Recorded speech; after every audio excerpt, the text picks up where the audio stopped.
بسم اللہ الرحمن الرحیم۔ السلام علیکم۔ آج ہمیں محمد قاسم کے کافی خواب سچ ہوتے ہوئے دکھ رہے ہیں، لیکن خاص طور پر وہ خواب جو ان کو حالیہ وزیر اعظم عمران خان کے بارے میں آئے تھے۔ پچھلے 2 سالوں سے قاسم نے اپنے خوابوں کا پیغام عمران خان تک پہنچانے کی بے پناہ کوشش کی، چاہے وہ ویڈیوز، انٹرویو اور سوشل میڈیا کے ذریعے ہو یا پھر حکومتی اہم شخصیات کے ذریعے، لیکن سب لوگوں نے ان خوابوں کو نظر انداز کیا۔ 2018 میں ہی ان کو خواب میں آ گیا تھا کہ عمران خان وزیر اعظم بن جاتے ہیں، لیکن وہ اپنی حکومت کو صحیح طرح سے چلانے میں ناکام ہو جائیں گے۔ اور آج نہ صرف ان کی حکومت ہر منصوبے پہ ناکام ہو رہی ہے، بلکہ حالات یہاں تک پہنچ گئے ہیں کہ عمران خان کے لیے ایک مسئلہ ختم ہوتا نہیں تو دوسرا شروع ہو جاتا ہے، جس کی وجہ سے ملک ایک مسلسل کرائسس میں رہتا ہے۔ پاکستان پر بہت سے لیڈر آئے، لیکن سب اپنے وعدوں اور منصوبوں کو پورا کرنے میں ناکام رہے۔ اللہ نے شاید کبھی کسی لیڈر کی مدد کرنا چاہی جتنی عمران خان کی کرنا چاہی، لیکن اس کے باوجود عمران خان ہی نہیں چاہتے تھے کہ اللہ ان کی مدد کرے۔ عوام نے عمران خان پر ایک آخری سیاسی آپشن کے طور پر امید رکھی، لیکن وہ بھی ختم ہونے کے قریب ہے۔ جیسے ہی عمران خان نے سب کے سامنے قبر کے آگے سجدہ کیا تو ساتھ ہی قاسم کو خواب میں آ گیا کہ انہوں نے شرک اکبر کیا ہے اور جس کے لیے ان کو فوراً توبہ کرنی چاہیے تھی۔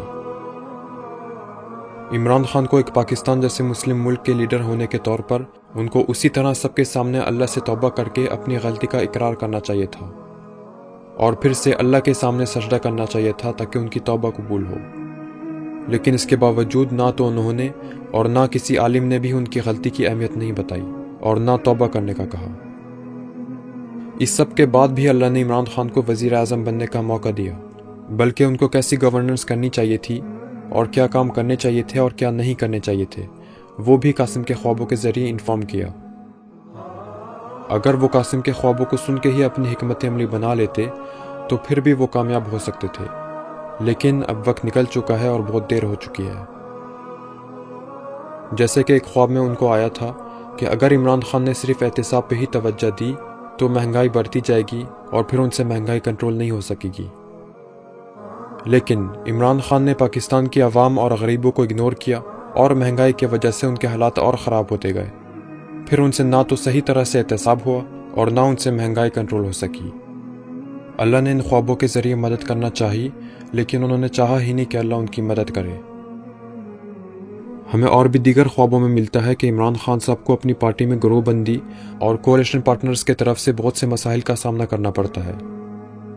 پھر جنوری 2020 کے ایک خواب میں ذکر ہوتا ہے کہ ان کی ناکامی کی ایک بڑی وجہ یہ بھی تھی کہ الیکشن کے دوران ان کو دل میں خوف آنا شروع ہو گیا تھا کہ ان کو اگلی دفعہ اتنی سیٹیں ملیں گی یا نہیں، اور ان چکروں میں انہوں نے کمپرومائز کیا اور کولیشن گورنمنٹ بنا لی، جس کے نتیجے میں ان کو بے پناہ مسائل کا سامنا کرنا پڑا۔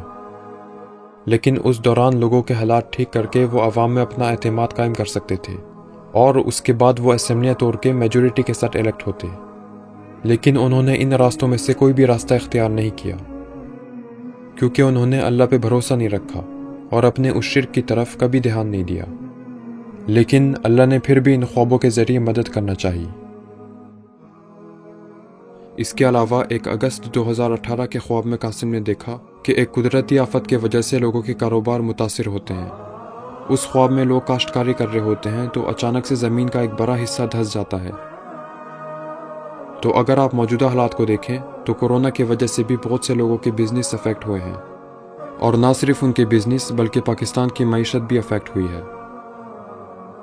کورونا وائرس کے حوالے سے قاسم کو خواب میں آیا تھا کہ پاکستان میں کورونا صرف اللہ کی رحمت سے نہیں پھیلا، اور اس میں سمارٹ لاک ڈاؤن کا اتنا عمل دخل نہیں تھا، کیونکہ خواب میں پہلے سے ہی بتایا گیا تھا کہ کورونا کے نہ پھیلنے کی ریزن گرمی ہے۔ پھر سپٹمبر سے جیسے ہی ٹھنڈ آنا شروع ہوگی تو اس ٹھنڈ کی وجہ سے اس کا پھیلنے کا زیادہ خطرہ ہوگا۔ اور آپ دیکھیں کہ سپٹمبر میں عمران خان اور حکومت کے دیگر وزران کہنا شروع ہو گئے کہ ٹھنڈ آنے کی وجہ سے کورونا کے پھیلنے کا پھر سے خطرہ ہے۔ عمران خان نے ہر موقع ضائع کیا۔ اگر وہ صرف ان خوابوں کو سن کے حکمت عملی بنا لیتے تو وہ آج اس طرح سے ناکام نہیں ہوتے۔ اگر آج ان کی حکومت چلی جائے تو لوگ ان کو پاکستان کا نااہل ترین وزیر اعظم سے یاد کریں گے۔ یہ سارے خواب جو قاسم نے عمران خان کے بارے میں دیکھے ہیں وہ آج ہمیں سچ ہوتے ہوئے دکھ رہے ہیں۔ ان سب خوابوں کی ویڈیوز ویب سائٹ اور یوٹیوب چینلز پر اپلوڈڈ ہیں۔ اور اگر قاسم کے یہ والے خواب سچے ہوئے ہیں تو وہ خواب جو پاکستان کی ترقی، خوشحالی اور اسلام کی سربلندی کے بارے میں ہیں وہ بھی سچے ہوں گے۔